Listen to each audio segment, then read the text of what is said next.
This young man thought love would conquer all, but she crushed his heart and rejected him for being too poor.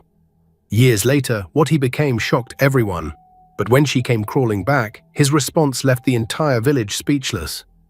Will she regret her choice, or will pride destroy her forever?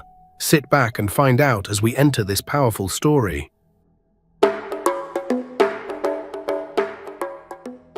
In the small village of Emeka, there lived a young man named Daniel. He was humble, hard-working, and kind to everyone.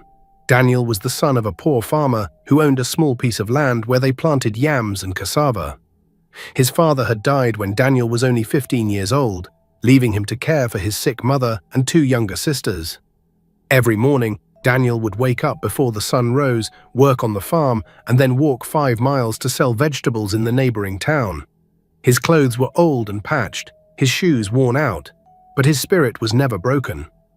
The villagers respected him because even though he had nothing, he never stole, never lied, and never complained. That Daniel, the old women would say at the market, he may be poor, but he has a golden heart. But there was one thing Daniel carried in his heart, a deep love for a girl named Blessing. Blessing was the most beautiful girl in Emeka village. Her father was Chief Okoro, the wealthiest man in the land. He owned large acres of farmland, a big house with iron gates, and 3 cars. Blessing grew up with everything she wanted: fine clothes, expensive shoes, and respect from everyone. She walked with her head held high, and many young men desired her. But Blessing had eyes only for wealth. She believed that money was everything. Her mother, Mama Okoro, had taught her from a young age, "My daughter, never marry a poor man. Poverty is a disease that will destroy your beauty and kill your joy. Look at those women who married for love. See how they suffer now, carrying water on their heads and washing clothes in the stream. Is that the life you want?"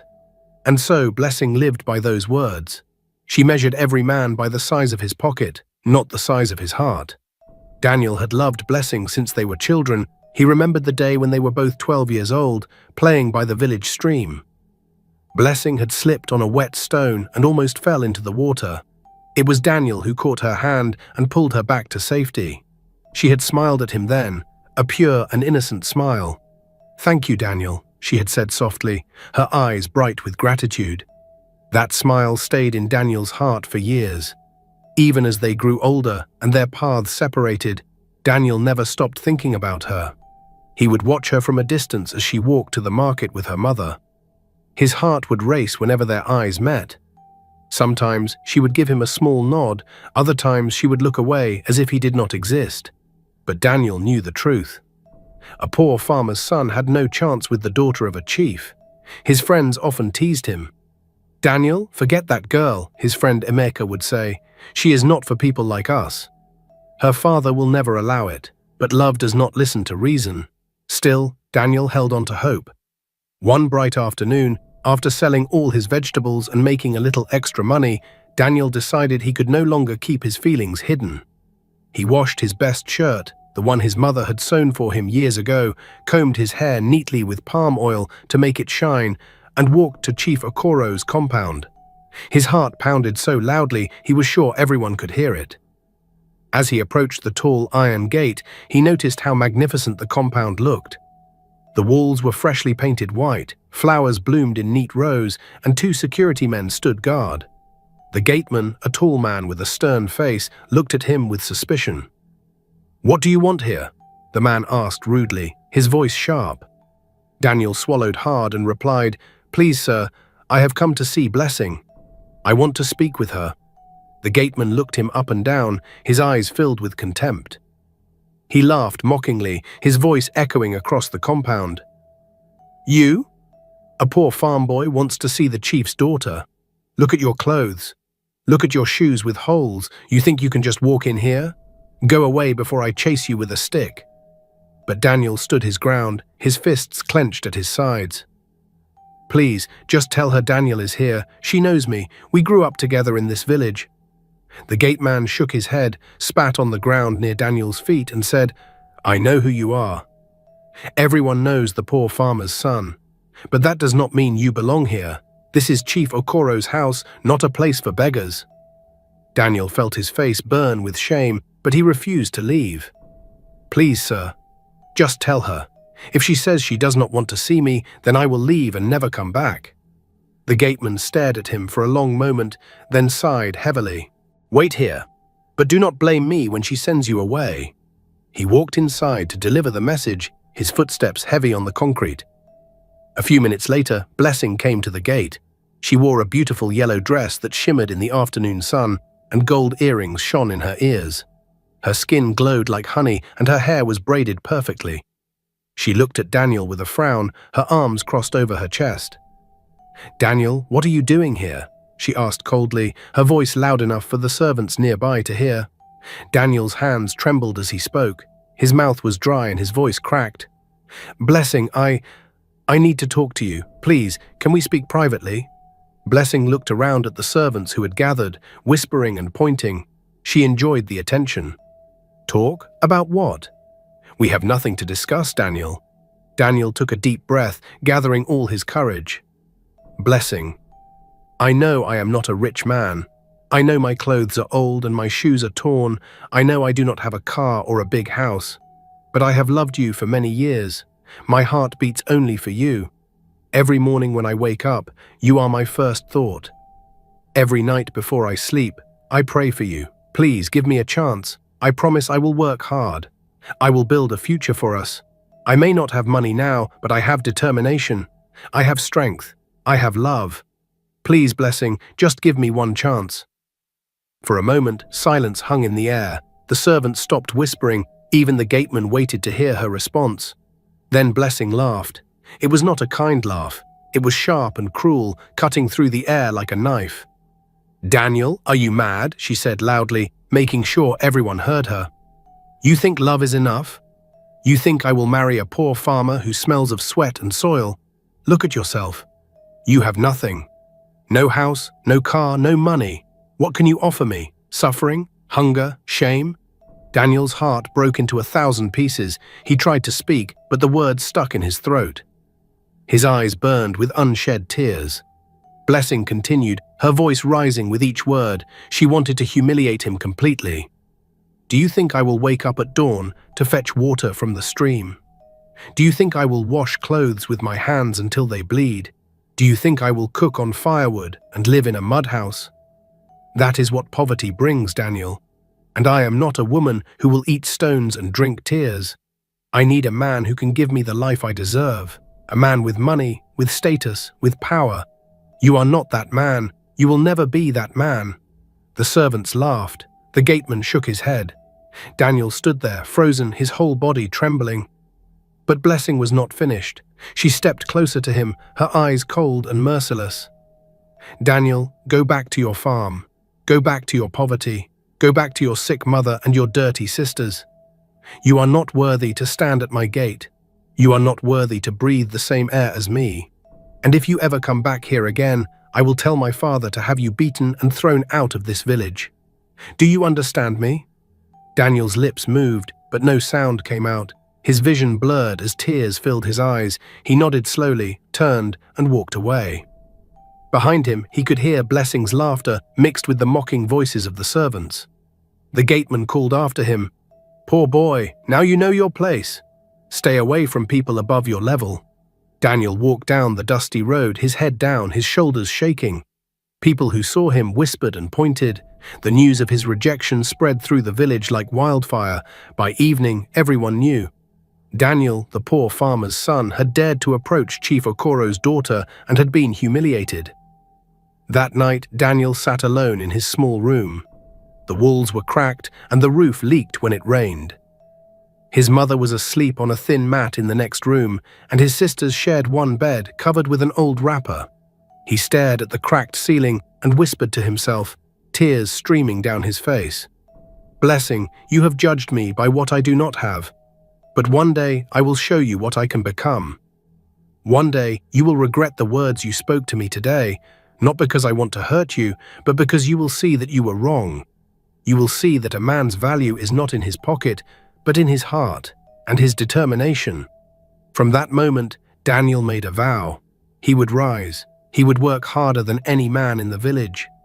He would leave poverty behind, not for revenge, but to prove that a man's worth is not measured by his present condition, but by his determination and character. He wiped his tears, clenched his fists, and whispered into the darkness, "I will show them. I will show everyone." The next morning, Daniel woke up with a new fire in his heart. He went to see the village elder, a wise old man named Papa Eze. Papa Eze was respected throughout the land. He had traveled to many places and had seen much in his long life. Daniel found him sitting under a large mango tree, smoking his pipe and watching the children play. "Papa," Daniel said respectfully, bowing his head, "I want to talk to you." Papa Eze looked at him with kind eyes. He had heard about what happened at Chief Okoro's compound. "Sit down, my son," he said gently, patting the ground beside him. Daniel sat and for a long moment said nothing. Then he spoke, his voice steady despite the pain in his heart. "Papa, I want to leave the village. I want to go to the city and find work. I want to change my life. I cannot stay here anymore. Every face I see reminds me of my shame. Every whisper I hear is about my rejection. I need to go." Papa Eze pulled on his pipe and blew smoke into the air. He studied Daniel's face carefully. "My son, the city is not an easy place. Many young men go there with dreams and return with empty hands and broken spirits. The city is cruel. It will test you. It will break you. It will tempt you to become someone you are not." But he paused and looked directly into Daniel's eyes. "I see something different in your eyes. I see fire. I see determination. I see a man who has been wounded but not destroyed. If you are truly determined, then go. But never forget where you come from. Never forget your mother and sisters who depend on you. And most importantly, never let money change your heart. Money can build houses, but it can also build walls around your soul. Do you understand me?" Daniel nodded, his eyes wet. "I promise, Papa. I will remember. I will send money back home. I will take care of my family. And I will never become like those who look down on the poor, because I know how it feels to be looked down upon." Papa Eze smiled and placed his wrinkled hand on Daniel's shoulder. "Then go, my son. Go with my blessing. And when you succeed, and I believe you will, remember to come back and help your people. Success is not just for one man, it is for the community." Daniel stood up, bowed deeply, and said, "Thank you, Papa. I will make you proud." That night, Daniel told his mother of his decision. Mama Daniel was a frail woman, worn out by years of hard work and illness. She lay on her mat, her breathing shallow. When Daniel told her he was leaving for the city, tears rolled down her sunken cheeks. "My son," she whispered, "I am afraid. What if something happens to you? What if you get lost in that big city? What if wicked people take advantage of you?" Daniel knelt beside her, holding her thin hand. "Mama, do not be afraid. I will be careful, I will work hard and send money back home every month. You and my sisters will never suffer again. I promise you this on Papa's grave." His two sisters, 15-year-old Joy and 13-year-old Faith, hugged him tightly, crying. "Brother, do not forget us," Joy said, her voice breaking. "Please come back soon." Daniel kissed their foreheads. "I will never forget you. You are my reason for doing this. One day you will go to good schools. You will wear fine clothes. You will not suffer as Mama has suffered. I promise." The next morning, before the sun rose, Daniel packed his small bag. Inside were 2 shirts, 1 pair of trousers, a small Bible his father had left behind, and the little money he had saved. He looked around the small mud house one last time, memorizing every corner. Then he stepped out into the cool morning air and began his journey. As he walked down the village road, a few early risers saw him and whispered among themselves. Some felt pity for him, others were glad to see him go, believing he was chasing an impossible dream. A week later, Daniel arrived in Lagos. The city was massive, overwhelming, and terrifying. The noise of cars honking, traders shouting, and people rushing everywhere made his head spin. Tall buildings stretched into the sky, something he had only seen in pictures. The smell of exhaust fumes, fried food, and garbage filled the air. Daniel stood at the motor park with his small bag, not knowing where to go or what to do. He had only 3,000 naira left in his pocket. "Excuse me, sir," he he said to an older man selling newspapers. "Please, do you know where I can find work? I am new to Lagos." The man looked at him and smiled sadly. "Young man, everyone in Lagos is looking for work, but if you are strong and willing to do hard labor, go to the construction sites. They are always looking for workers." Daniel thanked him and asked for directions. He walked for over an hour under the hot sun until he found a large construction site. Men were carrying bags of cement, mixing concrete, and laying bricks. A fat man in a dirty shirt sat under a canopy, shouting orders. Daniel approached him nervously. "Good afternoon, sir. My name is Daniel. I am looking for work." "Any work. I am strong and willing to learn." The man, who was the site supervisor, looked him up and down. "Where are you from?" he asked, chewing on a toothpick. "Emeka village, sir," Daniel replied. The man laughed. "Village boy, I see. Can you carry heavy loads?" Daniel nodded quickly. "Yes, sir. I worked on my father's farm all my life. I can carry anything." The supervisor thought for a moment. "Okay, I will give you a chance. You will carry cement bags from the truck to the building. The pay is small, only 1,500 naira per day. And you work from 6 in the morning to 6 in the evening.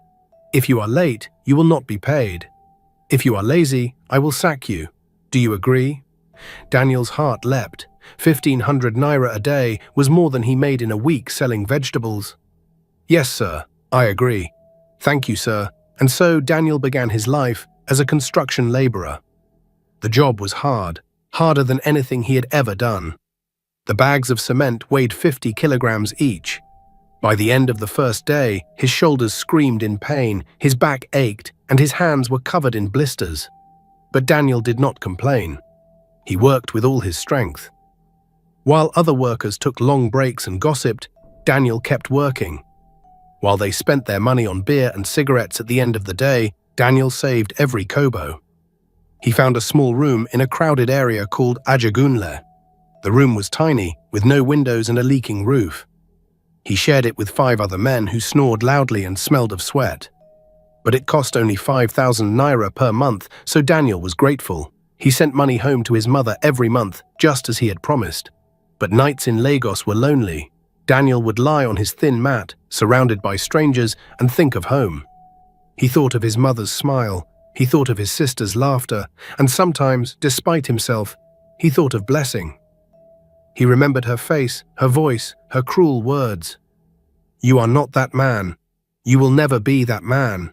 Those words played in his mind like a broken record. Instead of making him bitter, they pushed him harder. One night, as he lay awake listening to the sounds of the city, he whispered to himself, "Blessing, you were wrong.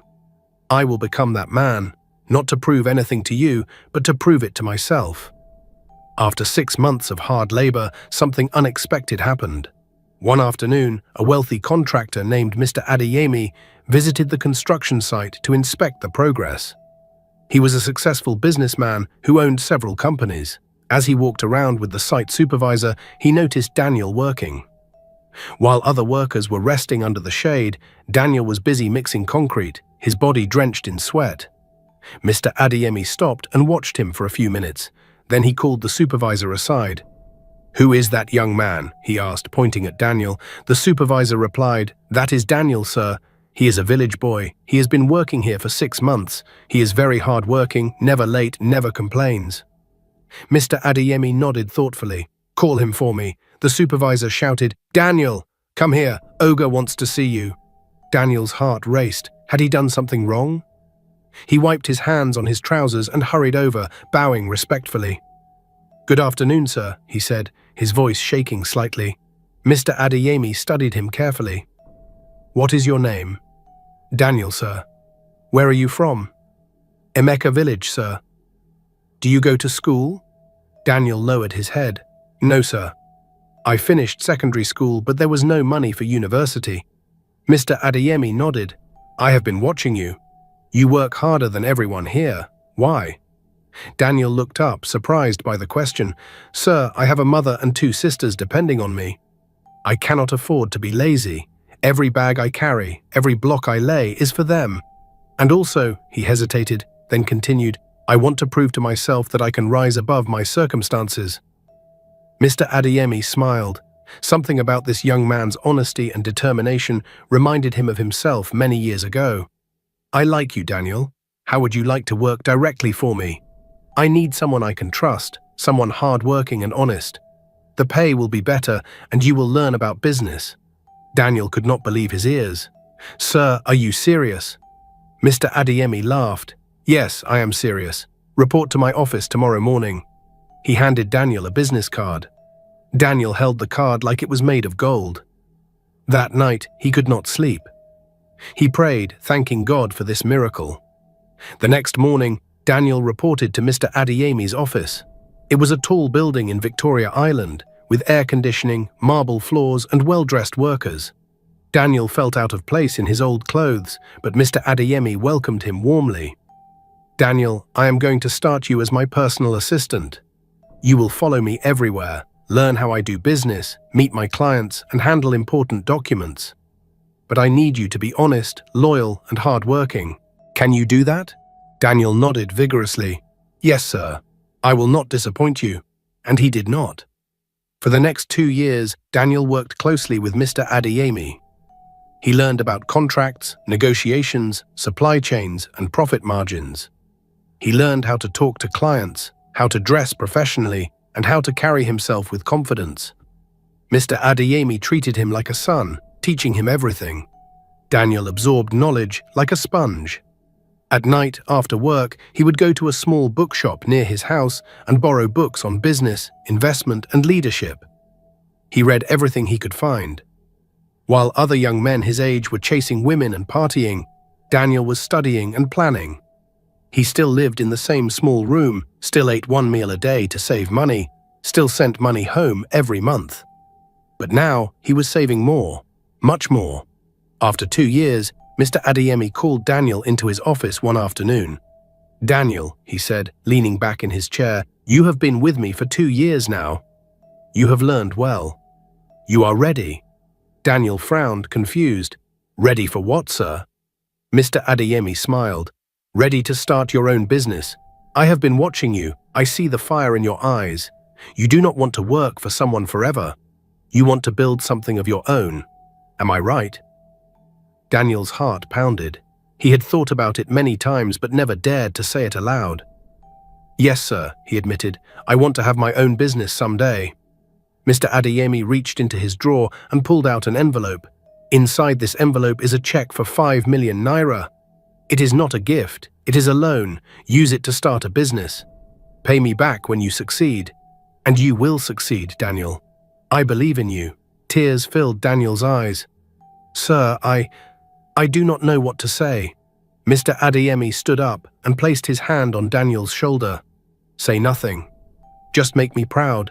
And remember, success is not about how much money you make. It is about how many lives you touch."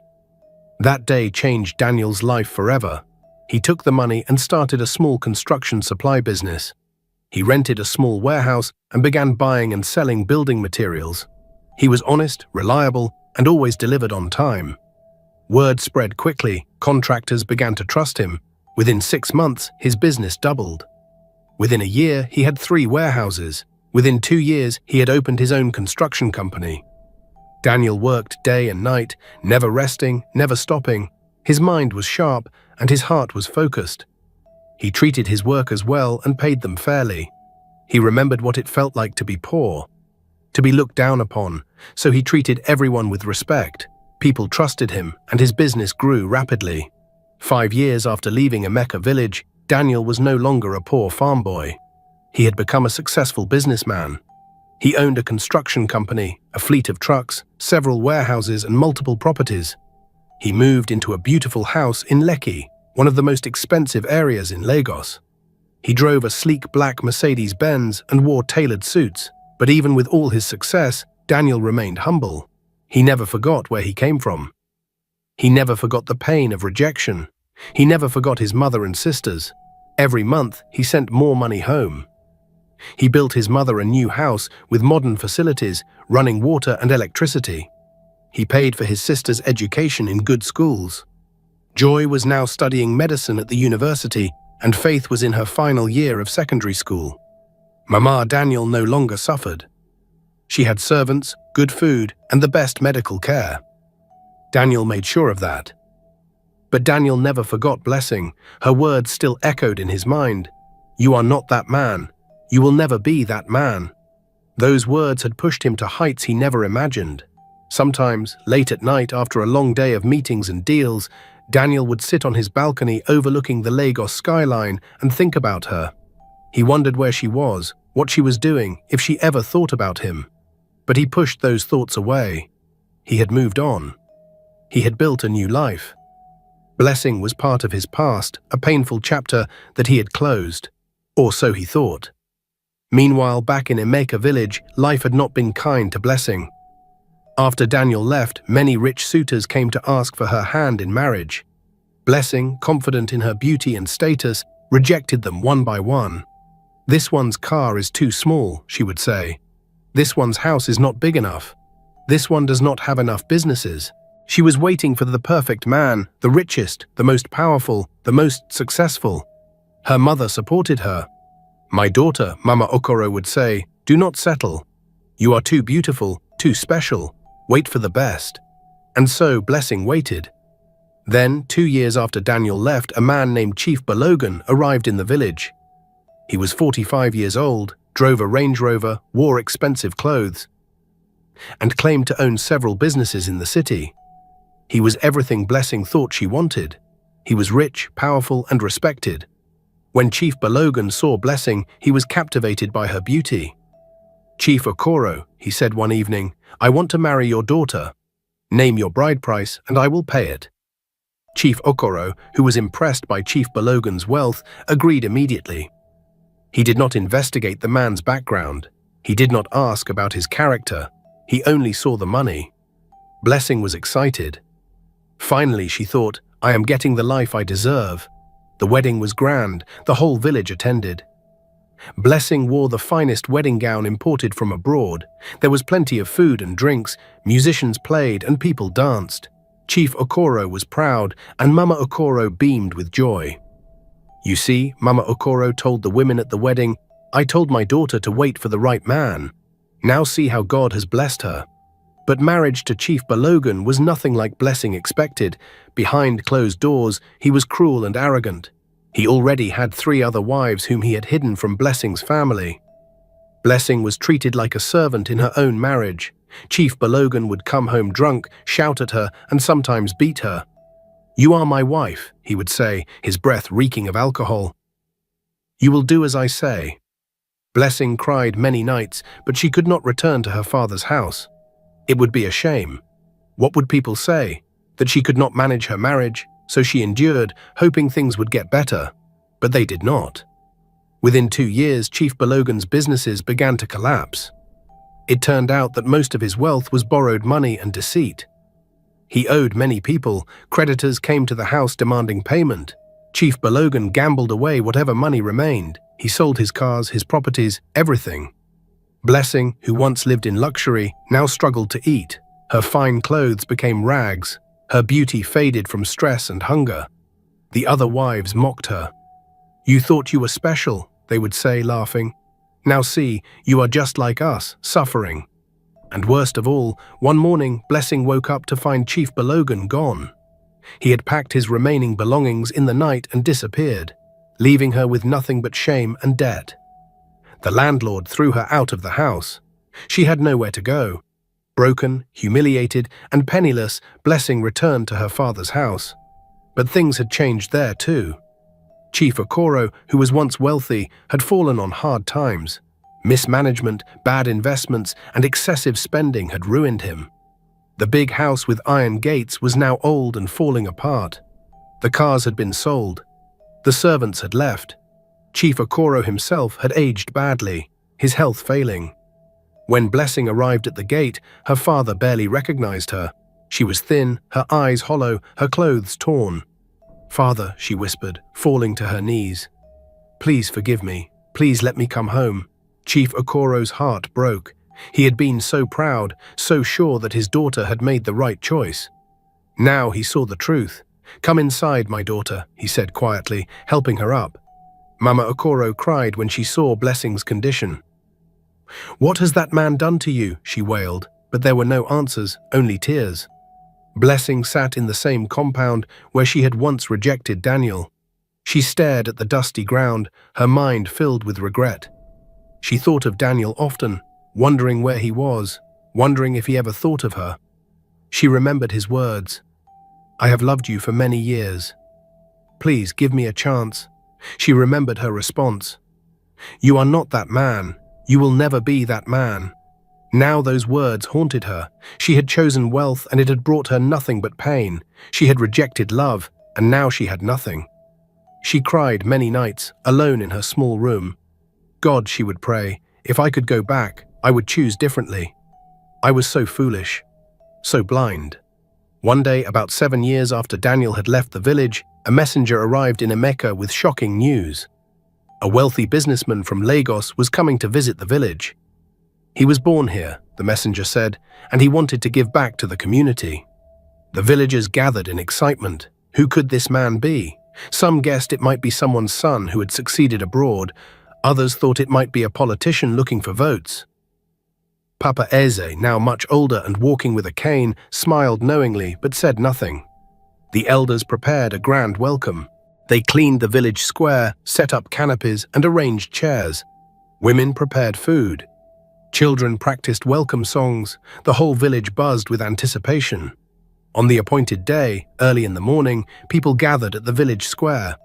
They waited under the hot sun, craning their necks to see who would arrive. Then, around noon, they heard it, the sound of engines, multiple engines. A convoy of expensive cars drove into the village, led by a gleaming black Mercedes-Benz. Dust rose as the vehicles parked in the village square. The villagers gasped. They had never seen such cars before. The doors opened, and out stepped well-dressed men in suits. Security guards stepped out first, scanning the area. Then from the Mercedes-Benz, a tall, well-dressed man emerged. His suit was sharp and perfectly tailored. His shoes shone like mirrors. His presence commanded respect. He wore dark sunglasses and carried himself with quiet confidence. The villagers whispered among themselves, trying to recognize him. "Who is he? I do not know. He looks important. Maybe he is from the government." Then Papa Eze, standing at the front with the other elders, squinted his eyes. He looked closely at the man's face, his walk, his mannerisms. Suddenly, his eyes widened in disbelief. He stepped forward slowly, his cane shaking in his hand. "Daniel," he whispered, his voice cracking. "Is that you?" The man removed his sunglasses and smiled warmly. "Yes, Papa Eze. It is me. I have come home." The whole village erupted. People shouted in disbelief. "Daniel, the poor farmer's son? It cannot be. Is this the same boy who left here 7 years ago?" Women ululated. Children ran around excitedly. Young men stared in awe. Daniel walked forward and bowed respectfully before Papa Eze, just as he had done years ago. Papa Eze's eyes filled with tears. "My son," he said, his voice trembling. "You left here with nothing. Now look at you. God has truly blessed you." Daniel smiled humbly. "Papa, it was your blessing and your wisdom that kept me. I have never forgotten your words." Chief Okoro, standing in the crowd, felt his legs weaken. His mouth opened, but no words came out. He looked around frantically for his daughter. Blessing was standing at the back of the crowd, partially hidden behind other women.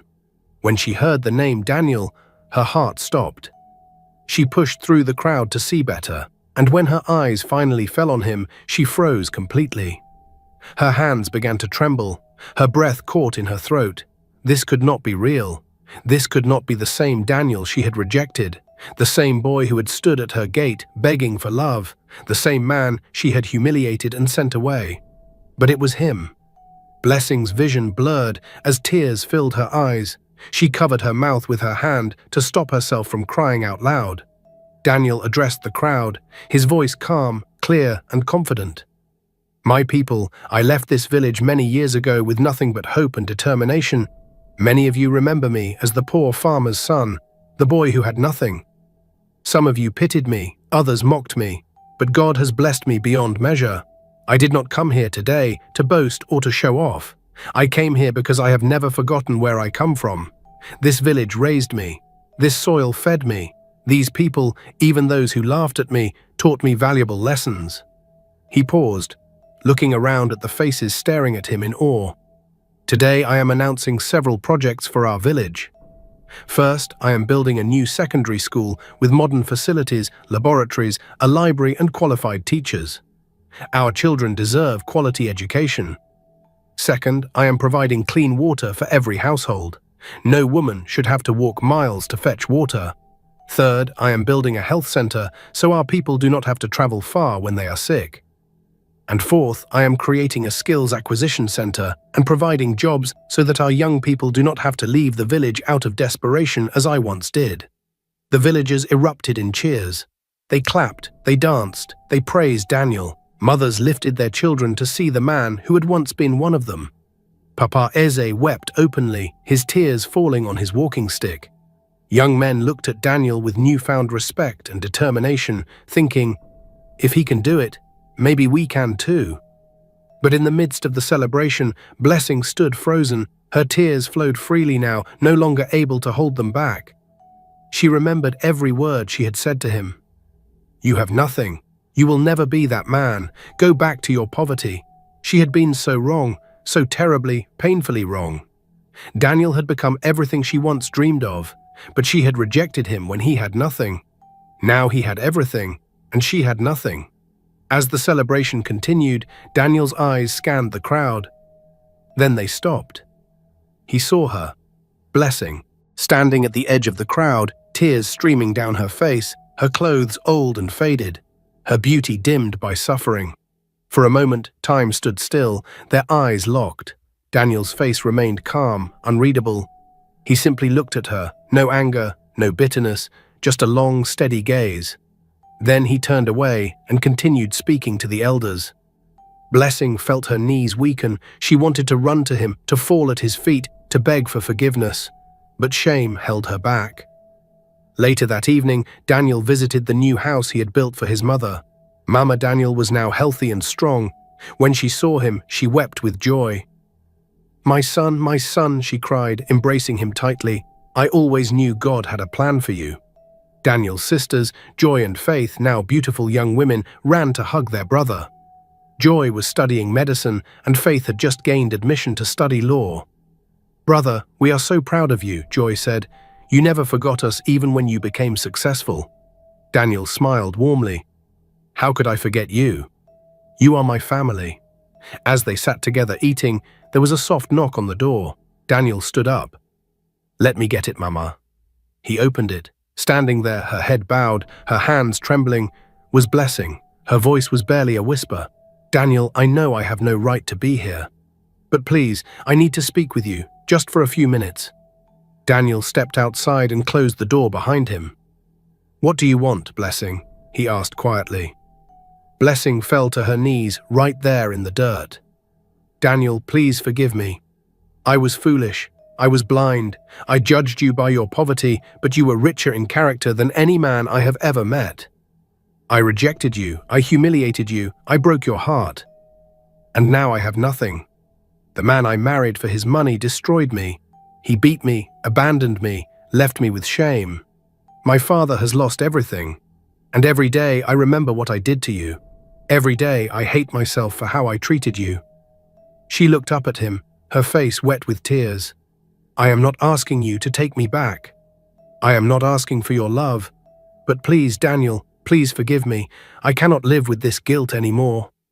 Daniel looked down at her. He remembered the pain of that day at her father's gate.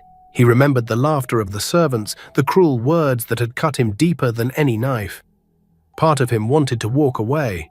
But then he remembered Papa Eze's words, "Never let money change your heart." He remembered Mr. Adeyemi's wisdom, "Success is about how many lives you touch." Daniel reached down and helped Blessing to her feet. "Blessing," he said gently, "stand up. You do not need to kneel before me." She stood slowly, her legs shaking. Daniel continued, "Yes, you hurt me. Yes, your words broke me. For months after I left this village, your voice haunted me. Every night I heard you saying, 'You are not that man. You will never be that man.' Those words pushed me to work harder than I ever thought possible. In a strange way, your rejection made me who I am today. Daniel raised his hand. I forgave you a long time ago, Blessing. Not because you asked for it, not because you deserved it, but because holding on to bitterness would have poisoned my soul. Unforgiveness is like drinking poison and expecting the other person to die. I refuse to let hatred live in my heart. So yes, I forgive you. Blessing's eyes widened. You forgive me? Daniel nodded, but forgiveness does not mean I have forgotten. It means I have chosen to release the pain and move forward with my life. Blessing covered her face with her hands, sobbing. Daniel, you are a better person than I will ever be. I threw away a diamond because I was chasing gold that turned out to be brass. Daniel smiled sadly. Blessing, I did not come back to this village to revisit the past. I came back to build a better future for our people. You are not nothing. You made a mistake, but mistakes do not define us. What defines us is what we do after the mistake. He reached into his jacket pocket and pulled out an envelope. Inside this envelope is money. Enough to start a small business. Use it wisely. Rebuild your life. And this time, measure people by their character, not their pockets. Blessing stared at the envelope, unable to move. Daniel, why? Why would you help me after what I did to you? Daniel's eyes grew distant. Because someone once helped me when I had nothing. If I cannot show kindness to someone from my own village, then what is the point of all this success? He placed the envelope in her trembling hands. Use this money well, Blessing. Start a business. Take care of yourself and your family. Blessing clutched the envelope to her chest and wept. Daniel, I do not deserve this. Daniel turned to go back inside. None of us deserve grace, Blessing. But we receive it anyway. That is what makes it graceful. He paused. And Blessing, I heard your father is sick. Tomorrow I will visit him and see how I can help. Not because he deserves it, but because it is the right thing to do. With that, he stepped inside and closed the door. That night, Blessing walked home slowly. When she entered her father's compound, her mother was sitting outside. Blessing, where have you been? Blessing sat beside her mother and told her everything. Mama Okoro listened in silence. My daughter, she said quietly, I am the one who taught you to chase money. I filled your head with foolish ideas. That Daniel, the boy I told you to avoid, has become the very Blessing we rejected. The next morning, Daniel visited Chief Okoro's compound. The old chief was lying on a worn mat, too weak to stand. When he heard Daniel had come, he insisted on being helped to a chair. Daniel entered and greeted him respectfully. Good morning, sir. I have come to check on you. Chief Okoro looked at him, shame written all over his face. Daniel, I remember you. You are the boy my daughter rejected. I was a proud fool. I thought wealth made me better than others. But now I have nothing, and you have everything. Daniel sat down. Sir, I did not come here to remind you of the past. I came because I heard you are sick, and I want to help. Chief Okoro's eyes filled with tears. Why would you help me? I do not deserve your help. Daniel smiled gently. Sir, if we all got what we deserved, where would any of us be? He called his assistant. Arrange for Chief Okoro to be taken to the best hospital. All expenses will be covered by me. Chief Okoro wept. Daniel, you are a better man than I ever was. Character is greater than wealth.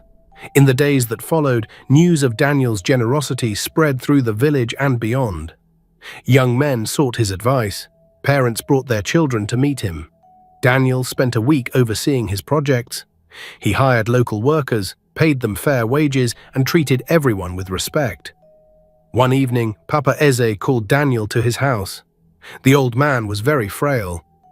My son, Papa Eze said, sit with me. I do not have much time left. Daniel sat close. Papa Eze continued, when you came to me 7 years ago, broken and rejected, I saw a fighter. Many would have become bitter, but you channeled your pain into purpose. Now you have returned with wealth, but what impresses me most is that your character remained intact. You are blessing the same village that rejected you. That is true greatness. Daniel's eyes filled with tears. Papa, everything I am is because of your wisdom. Papa Eze smiled weakly. Promise me that no matter how high you rise, you will never forget where you came from. Promise me you will continue to lift others as you climb." Daniel nodded. "I promise, Papa." Papa Eze closed his eyes. "Then I can rest in peace." 3 days later, Papa Eze passed away. Daniel personally organized and funded the funeral.